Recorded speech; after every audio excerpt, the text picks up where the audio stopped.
હતો તો આજે ઋષિમુખ પર્વતની બહાર આવ્યો છે. તારું મોત તને અહીંયા ખેંચી લાવ્યું છે. વાલી ખોટો ખોટો વાર્તાલાપ પર સમય નહીં વિતાવ. હું તારી સાથે યુદ્ધ કરવા આવ્યો છું. વાર્તાલાપ નહીં. બહાર આવ અને મારી સાથે યુદ્ધ કર. હજી કહું છું, ચાલ્યો જા સુગ્રીવ.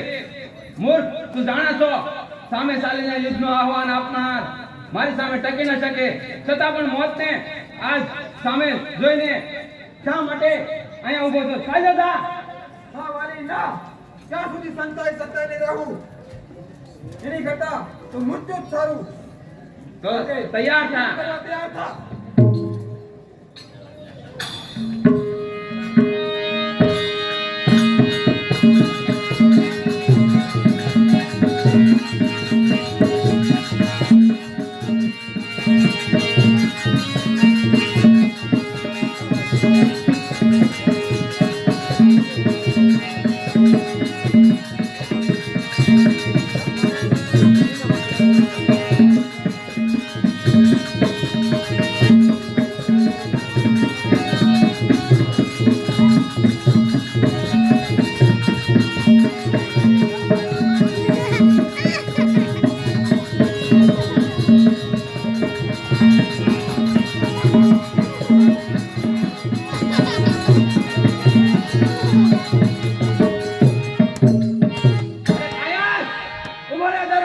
ભાગી ક્યાં જાશો?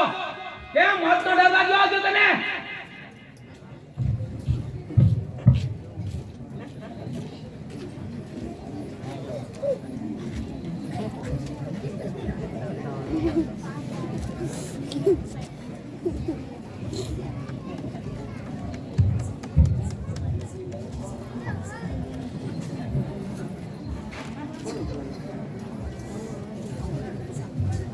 अरे मित्र प्रभु राम, अबे आज क्यों કર્યું?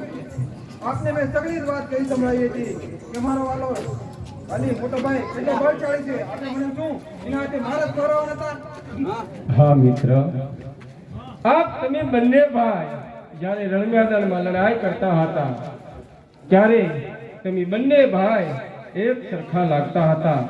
જો મેં મારા બાણ ઉપર તીર ચડાવ્યું હોત અને આપને વાગી ગયું હોત તો મિત્ર નો થવાનું થાત અને હું તમને ઓળખી ન શક્યો. એ માટે મેં બાણ છોડ્યું નહીં. માટે તમે પાછા વાલી પાસે જાઓ અને લડાઈની માગણી કરો. આ વખત વાલીનો કાળ નજીક છે. શું ફરી પાછું મારા વાલી સાથે યુદ્ધ કરવા જવાનું? ના મિત્ર ના, એ તો કદાપી નહીં બને. નહીં મિત્ર, મારા ઉપર વિશ્વાસ રાખો અને વાલી પાસે લડાઈની માગણી કરો. ના મિત્ર ના, હવે નથી જોઈતું મારે કિષ્કિંધાનું રાજ, કે નથી જોઈતી મારી પત્ની. એની કરતા તો હું છુપાઈને ઋષિમુખ પર્વત ઉપર બેઠો હતો એ જ બરાબર હતો. મેં આપની ઉપર ખોટો વિશ્વાસ મૂક્યો છે. અરે મિત્ર, આપ મૂંઝાશો નહીં. હું તમને જે ફૂલહાર પહેરાવું છું તેથી કરી હું તમને ઓળખી લાય અને આપ વાલી પાસે જઈ અને પાછી લડાઈની માગણી કરો.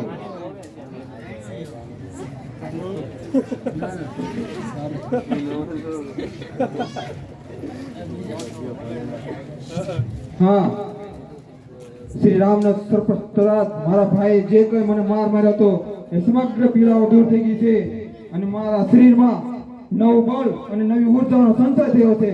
તો ચાલ હું ફરી પાછો વાલી પાસે જઈ અને યુદ્ધની માગણી કરું છું.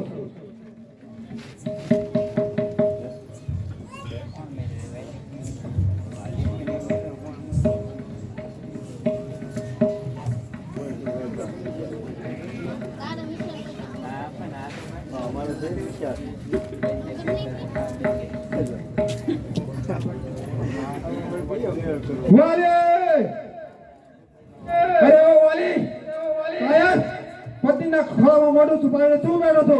બહાર આવ, મારી સાથે યુદ્ધ કર.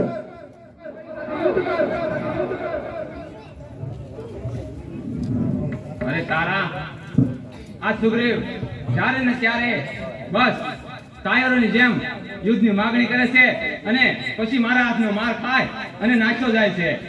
અરે નહીં કાળનાથ, હું આજે તમને યુદ્ધે નહીં જવા દઉં. અરે તારા આજે તું મને યુદ્ધે જવાની રજા આપી દે અને આ સુગ્રીવને મોતને ઘાટ ઉતારી હું પાછો આવું. આજ તો કાં તો સુગ્રીવ નહીં અને કાં તો આ પૃથ્વીના પટ પર વાલી નહીં. અરે નહીં નહીં પ્રાણનાથ, હું તમને યુદ્ધે નહીં જવા દઉં. અરે વાલી, ઘરમાં સ્ત્રી સાથે શું વાર્તાલાપ કરી રહ્યો છો? બહાર આવ. આ સુગ્રીવના શબ્દોમાંથી કાન ન થતા. તારા આજે તું મને યુદ્ધે જતા રોકમાં. આજે તો હું સુગ્રીવનો નાશ કરીને જ આવીશ. વાલી, અરે ઓ વાલી, તારો કાળ તને આજ બોલાવી રહ્યો છો. બહાર આવ. તારા હજી તો શું મને જવા દે. અરે નહીં નહીં પ્રાણનાથ, હું તમને યુદ્ધે નહીં જવા દઉં. સુગ્રીવ, ક્યારે ને ક્યારે આવીને યુદ્ધમાં લલકાર ફેંકે છો. આજ તો તને મોતને ઘાટ કર્યા વગર જવા ન દો. કાં તો આ પૃથ્વીના પટ પર વાલી નહીં કાં સુગ્રીવ નહીં. હા, હું પણ મોટા ભાઈ આપણે એ જ કહેવા માંગુ છું. આ પૃથ્વી ઉપર આજે બંનેમાંથી કોઈ એક જ ભાઈ જીવિત રહેશે.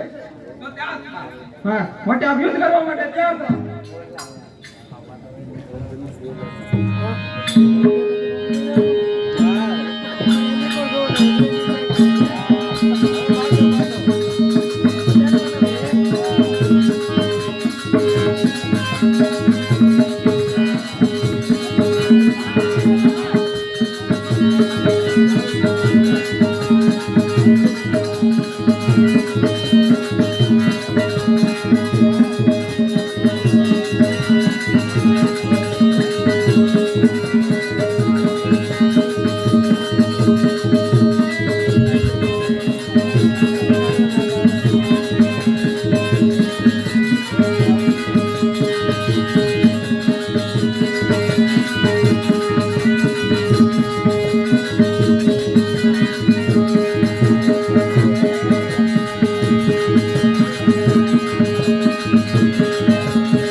હા વાલી, તને સુગ્રીવે નથી માર્યો અને દગો નથી કર્યો.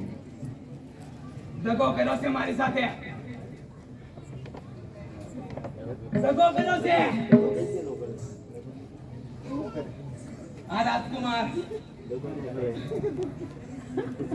તમે તો પાપીઓનો નાશ કરવા માટે પૃથ્વી ઉપર અવતાર ધારણ કર્યો છે અને મેં ક્યાં કોઈ પાપ કર્યું છે?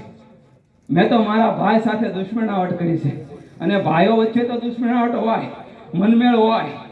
આમાં મેં ક્યાં કોઈ પાપ કર્યું છે? અને તમારે યુદ્ધ જ કરવું હતું તો મને સામે ચાલીને લલકારવો હતો. આમ સંતાઈને નહોતો મારો, તમે દગો કર્યો મારી સાથે. હા વાલી, તું એમ કહે છો કે મેં કોઈ પાપ કર્યું નથી. માટે સાંભળ વાલી, ભાઈની પત્ની અને પુત્રની પત્ની તે પણ બેન સમાન કહેવાય છે.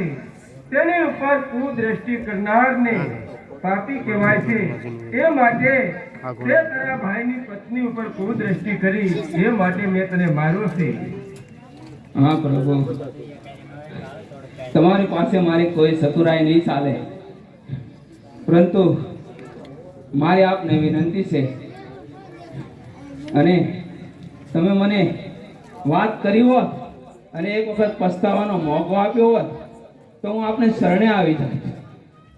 હા વાલી, આપ કહો તો હવે હું તમને જીવતદાન આપું.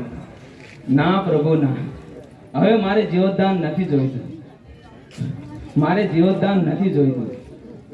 કેમ કે હજારો વર્ષો સુધી ઋષિમુનિઓ તપ કરે છતાં પણ અંત સમયે તેને પ્રભુના દર્શન નથી થતા. જ્યારે આજે તો મારા મૃત્યુના સમયે મને સાક્ષાત પ્રભુનો અવતારના દર્શન થઈ શક્યા છે, તો હવે મારે જીવતદાન નથી જોઈતું.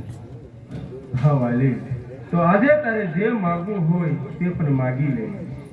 પ્રભુ, મારે આપને એક વિનંતી છે કે તમે જે કાર્ય માટે આવ્યા છો તે કાર્યમાં પુત્ર અંગત પ્રભુ આ મારા પુત્રને આપનો સેવક બનાવજો. તે મારી જેવો જ પરાક્રમી અને બળવાન છે. તે આપના કાર્યમાં મદદરૂપ થાય તેવી આપને મારી વિનંતી છે.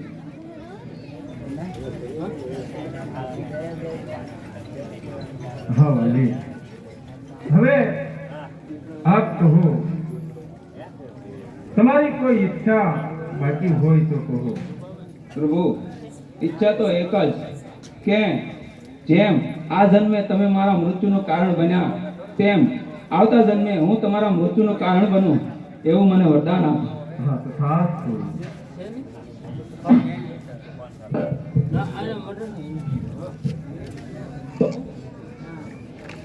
હા મિત્ર સુગ્રીવ, પ્રભુ શ્રી રામ